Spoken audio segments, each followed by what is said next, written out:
তুই শুধু আমারে কবি ওরে আমি একবারে গলা টিপ্পা। তোর কিচ্ছু করতে হবে না। আর হন, দুইটা লাইন বেশি বুঝা বন্ধ কর। আমি কইলাম তো আমার কিছু হয় নাই। শিলুর লাগে আমার কোনো ঝামেলা হয়নি। মজনু, তুই ওই শিউলির পাশ ছাড়তো ভাই। ইস, তুই যা যা।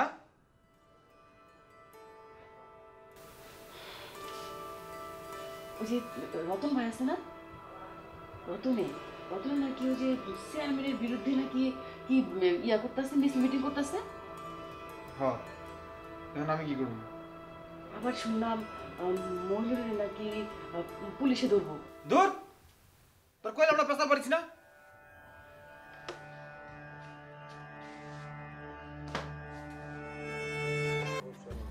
নবাবী হালের চাকরি। নবাবী হালের পিছনে চাকরি তো গ্রামে চাকরি করতেছি, গ্রামে থাকতেছি, খাওয়া দাওয়া বস সব কিছু মনে করতো একটা ভালোই অবস্থা। তা আপনার এই বেশভূষা দেখলেই বোঝা যায় বাচ্চু।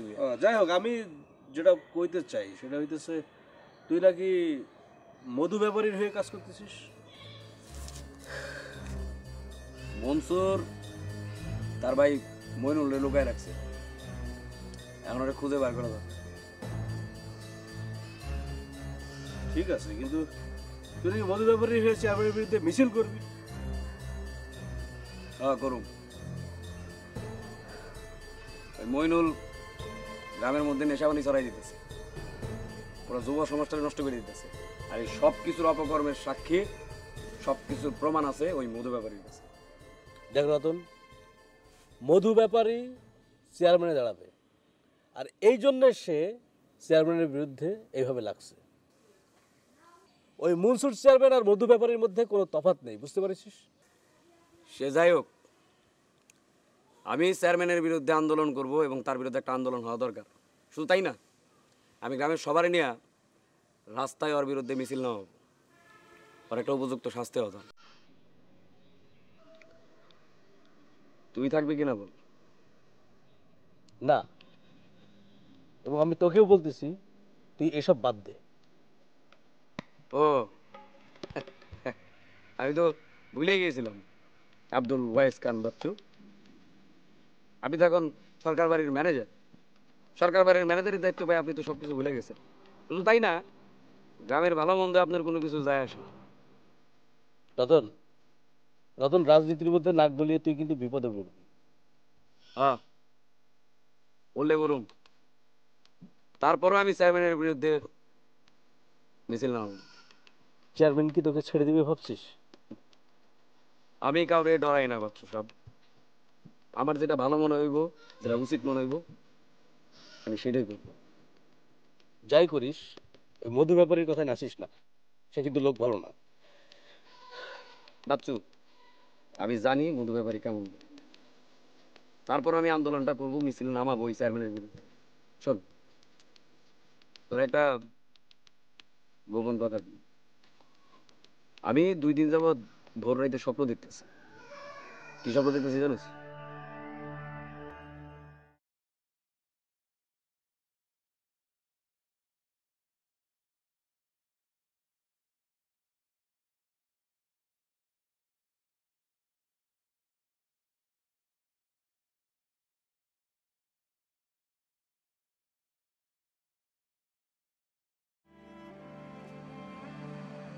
আসসালামু আলাইকুম বন্ধুগণ, আমি আপনাদের রতন।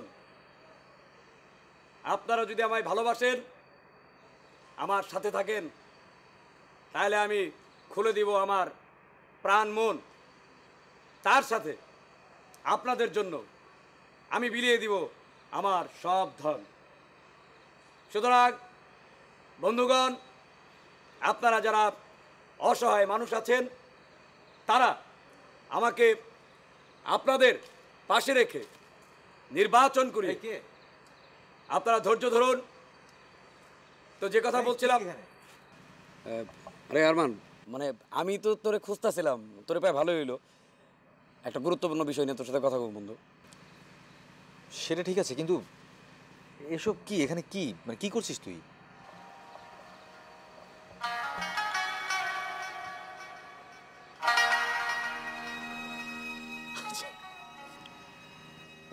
আচ্ছা মানে বুঝলাম না, তুই জানোস না যে আমি নির্বাচন করতেছি?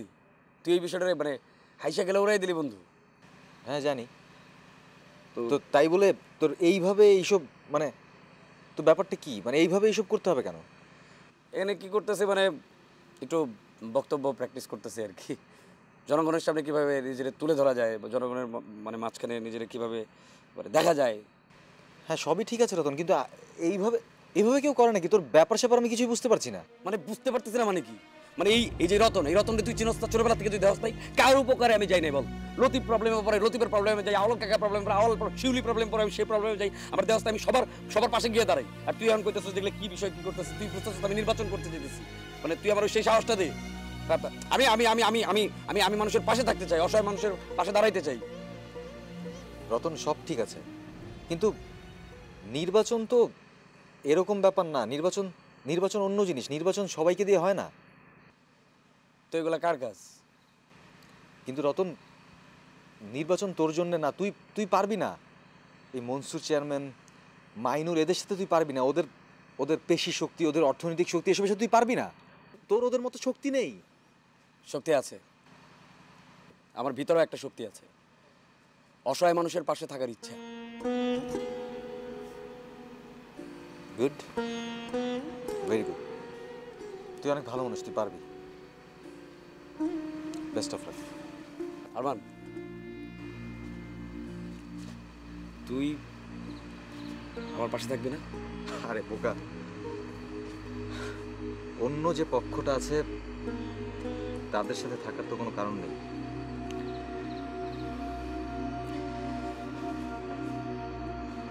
থ্যাংক ইউ বন্ধু, থ্যাংক ইউ। মানে তুই আমার শক্তিটা দ্বিগুণ করে দিলি বন্ধু। আমার সাহস মনে কর তুঙ্গে উঠে গেল বন্ধু। বন্ধু বন্ধু আরেকটা অনুরোধ আছে। কি? মানে আমার একটা 2 মিনিটের মানে ভাষণ রেডি করছি আর কি। হ্যাঁ, তুই যদি একটু কারেকশন করে দিতি আর কি।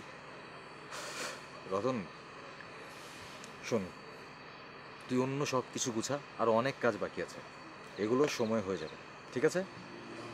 Best of luck.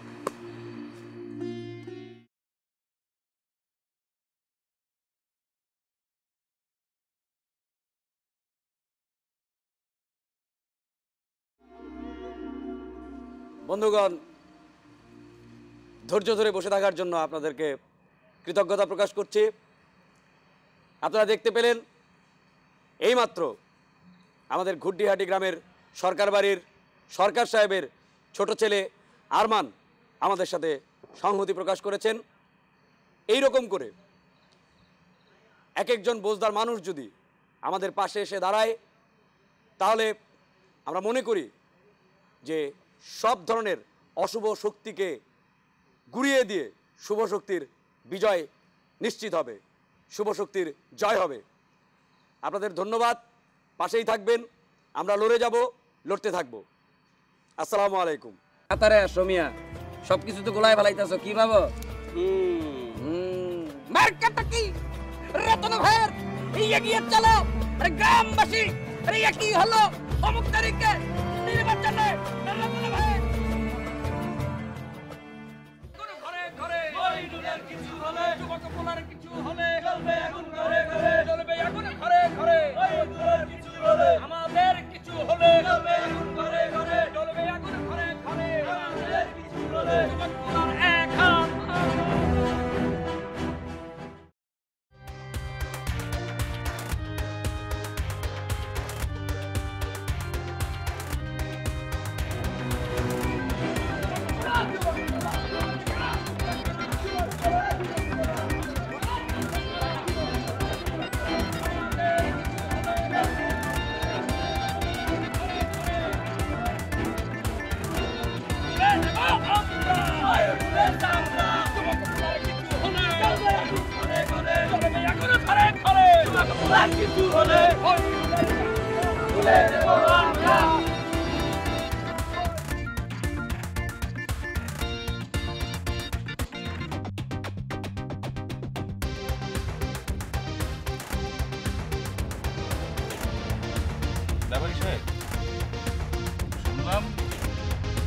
চেয়ারম্যান সাহেবের বিরুদ্ধে মিছিল হয়েছে।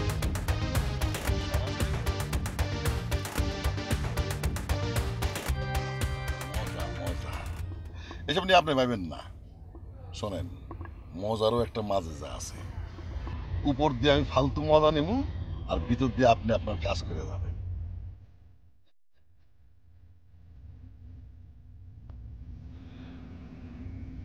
ব্যাপার সাহেব, আপনার দেয়া এভিডেন্সগুলো দিয়ে আমি একটা কেস ফাইল করেছি। আপনি ইচ্ছা করলে এগুলো দিয়ে মাঠে নামতে পারেন। আপনি কি কখনো চেয়ারম্যানের বাড়িতে গিয়েছেন? হ্যাঁ, গিয়েছি। সরকার সাহেবের কেস লড়ার সময় উনি আমাকে ওই বাড়িতে একবার পাঠিয়েছিলেন। ওই রেশমা মায়ের দেখছেন? কে? তার মানে আপনি দেখেন নাই। হইতেছে চেয়ারম্যানের দ্বিতীয় পক্ষ। এই গ্রামে সচরাচর এইরকম মেয়ে মানুষ আপনি দেখবেন না। হঠাৎ করে তার কথা বলছেন কেন? আরে বাজি বাজি ধরছি, আর সেই বাজিতে জিতার জন্য প্রথমে আমার চেয়ারম্যান হইতে হবে। আপনার কথা আমি বুঝতে পারছি না। আরে ভাই, আমি কি আপনাকে বুঝায় বলছি নাকি? আরে আমি বুঝায় বললে তো আপনি বুঝবেন। তবে আপনার সাথে আমার অন্য একটা বিষয় নিয়ে আলাপ আছে। নারী জাতির রূপ নিয়ে আপনার কোনো ধারণা আছে? হঠাৎ করে এইসব কথা বলছেন কেন? হেলেনের জন্য ট্রয় নগরী ধ্বংস হয়েছিল, সেই ইতিহাস তো আপনি জানেন। আমি ঠিক করছি, ওই নারীর জন্য এই গ্রাম আমি ধ্বংস করে দেব। ব্যাপার সাহেব, আপনি এসব কি বলছেন? এইসব হইতেছে মজা। মজা না থাকলে জীবনের আনন্দ কোথায় বলেন?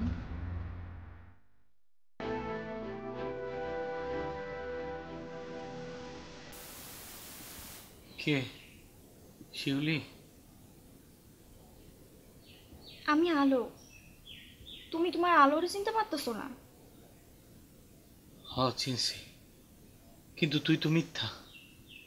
আর শিউলি বুঝি সত্য? হ, সত্য। তারে তো ছোঁয়া যায়, ধরা যায়। তোর মতো যখন তখন সে বাতাসে মিলাই যায় না। তাই বলে তুমি তোমার আলোরে চিনবা না? ভুইলা যাবা? না। আমি তো চাই তুমি শিউলির মাঝে তোমার আলোরে খুঁজে পাও। তুমি শিউলিরে বিবাহ করো। শিউলি রাজি হবে না। কে বললো হবে না? তুমি আউয়াল কাকারে বলো। আর শিউলি তার বাপের অবাধ্য কখনো হবে না। আওয়াল কাকায় যদি রাজি না হয়? কেন হবে না? তুমি আউয়াল কাকার একবার বলেই দেখো না কেন? আর তুমি জানো না আউয়াল কাকা তোমার কত মায়া করে? সে তো নিজেও চায় না শিউলি দূরে বিয়ে হোক। আর তোমার সাথে বিয়ে হলে তার ভিটা আর তোমার ভিটা কত দূর? তার কাছে থাকা তোমার কাছে থাকা একই কথা। তুমি আউয়াল কাকারে বলে দেখো, আর সব দিক থেকেই ভালো হয়। তার মতো একজন অভিভাবক আর দরকারি মানুষ তোমার দরকার।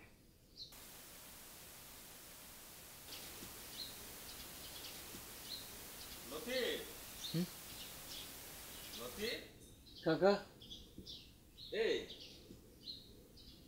এখন কার সাথে কথা বল? কার সাথে আর? নিজের সাথে নিজে কথা কই। আমি এখন যাই গো। তুমি কিন্তু আউয়াল কাকারে বইলো তুমি শিউলিরে বিবাহ করতে চাও। এখনই। এখন? এই ছাড়া কি কর?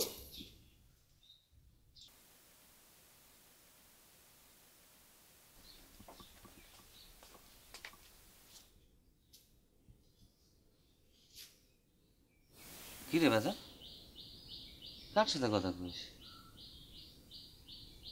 লোক নিয়ে জন্যে কি একা একা কইস না কইস বুঝলি তো। ভাত খাইছিস?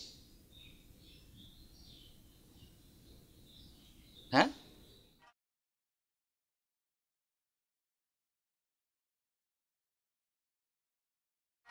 তোর নিয়ে তো বড় চিন্তায় পড়ে গেলাম আমি।